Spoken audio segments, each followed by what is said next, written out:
Imagine walking into a dimly lit gym, the air thick with sweat and tension, where a circle of elite fighters surrounds two people in the ring.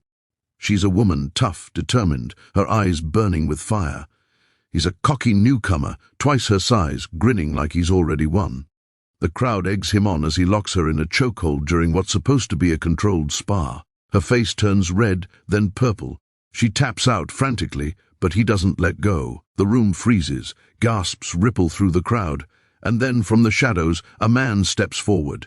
6'3", built like a tank, with scars that tell stories no one dares ask about. A Navy SEAL. His voice cuts through the chaos like a blade. "You're done." What happened next changed everything, and it's a story you're not going to believe. But it's one you'll never forget. If you're ready for real stories that hit harder than a knockout punch, hit that subscribe button right now, because this channel is where the truth comes to fight. Her name was Kayla, 28 years old, former Army intelligence, now training to become one of the first women to attempt SEAL selection. She wasn't there to prove a point. She was there to earn her place. The gym was an invite-only crucible in Virginia Beach, a place where Spec Ops guys, pro MMA fighters, and a few crazed civilians came to test themselves against the best. Everyone knew the rules: controlled aggression, respect the tap, ego checked at the door. But this new guy, Derek, a jacked-up weekend warrior with a trust fund and a YouTube channel, thought the rules didn't apply when the opponent was just a girl. He'd been mouthing off all week, calling Kayla sweetheart, mocking her raps, laughing when she out-grappled men twice her age. That night, he got his shot at her in the roll. Light spar, flow rolling, nothing crazy, until it wasn't. Kayla shot a double-leg takedown so clean the room went ooh like it was a UFC fight. She passed a mount, calm, surgical. Derek panicked.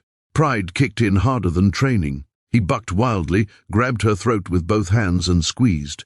Not a rear-naked choke, not a guillotine, just raw, ugly choking. Kayla's eyes bulged. She slapped his arm 3, 4, 5 times, tap, tap, tap, clear as day. Derek smiled and squeezed harder. Someone yelled, "Let go!" He didn't. 10 seconds felt like 10 minutes. Her arms dropped, the room spun. That's when the SEAL moved. His name was Chief Ryan Machado, 20 years in the teams, multiple combat tours, the kind of man who spoke so softly you had to lean in, but when he decided to speak loud, buildings shook. He'd been watching quietly from the corner, sipping a monster, there to help coach the buds, hopefuls.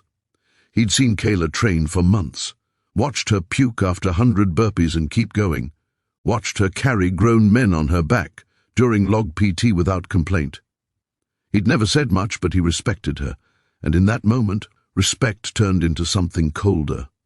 Ryan crossed the mat in 3 strides. Derek never saw him coming. 1 second he was choking Kayla, the next his world flipped.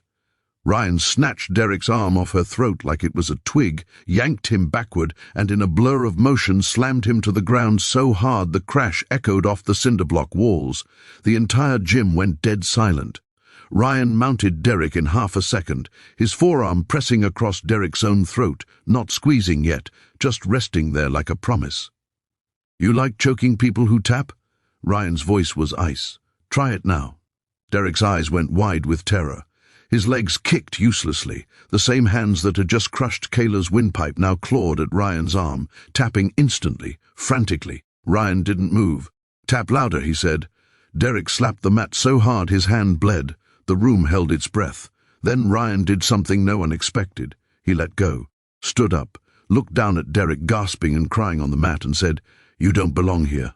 Pack your bag. You're done. For life." That was it. No screaming, no second choke, just finality. Derek scrambled up, tears and snot running down his face, grabbed his backpack and ran out the door. Nobody ever saw him again. His YouTube channel went dark that same night. But the story doesn't end there. Kayla was on her knees, coughing, bruised, shaken, but alive. Ryan knelt beside her, put a hand on her shoulder, and for the first time in months spoke directly to her. "You good?" She nodded, voice raspy. "I tapped." "I know," he said. "That wasn't on you." Then he did something that broke the whole room. He offered her his hand, pulled her to her feet, and turned to the 30 hardened killers watching in stunned silence. "Anybody else think she doesn't belong here?" Dead quiet. A green beret in the corner started clapping. Then another. Within seconds, the entire gym was on its feet, roaring for Kayla. She stood there, throat bruised purple, tears in her eyes, but her chin high.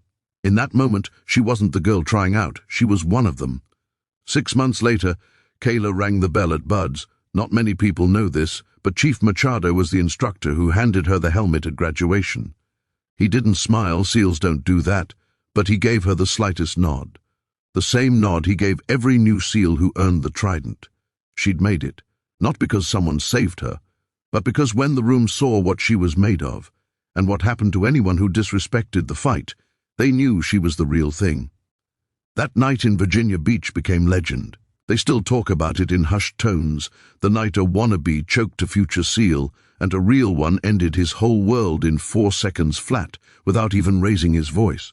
It wasn't about revenge, it was about respect, about the tap, about what happens when you cross a line that should never be crossed. So that's the story they don't tell on the highlight reels. The one that reminds every fighter, man or woman, that the mat doesn't care about your gender, your ego, or your follower count. It only cares about heart. Kayla had it, Derek didn't, and Chief Machado made sure everyone understood the difference. Now I want to hear from you. Where are you watching this from right now? Drop your state or your country in the comments below. Let's see how far this story travels, because stories like Kayla's deserve to be heard everywhere. Smash that like button if you believe respect should always win, and I'll see you in the next one.